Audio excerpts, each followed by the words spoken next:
আমার বাবা যখন আমাকে হুইল চেয়ারে বসা দেখেছেন, ওখানে বাবা চেয়ারে বসে পড়েছেন। বলছে আমার 35 বছরের সন্তান, তাকে হুইল চেয়ারে বসে রাখা হয়েছে, আমি বৃদ্ধ বাবা দাঁড়িয়ে তাকে কি করে।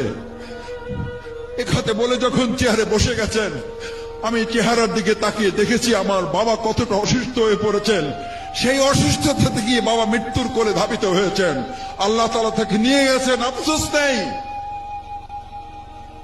কিন্তু আমাকে যারা হুইল চেয়ারে বসিয়েছেন, আমার বাবা সেই দৃশ্য দেখার পর পুলিশের লোকেরা যখন সান্ত্বনা দিয়ে মাথায় হাত দিয়েছে, খালুজান একটু ধৈর্য ধরেন।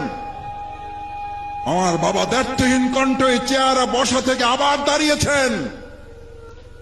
পুলিশের লোকেরা ভালো করে কান খুলে শোনো, আমার 4 ছেলেকে আল্লাহর দ্বীনের জন্য, ইসলামের জন্য বহু আগে তাদেরকে আমি আল্লাহর দ্বীনের মুজাহিদ হিসাবে দিয়ে দিয়েছি। আল্লাহর সম্পদ আল্লাহ যেভাবে তাদের কাজে লাগায়, আমি সিরাজউদ্দিন তাতে খুশি আছি। আমাদেরকে কোনোভাবে থামিয়ে দেওয়া যাবে না।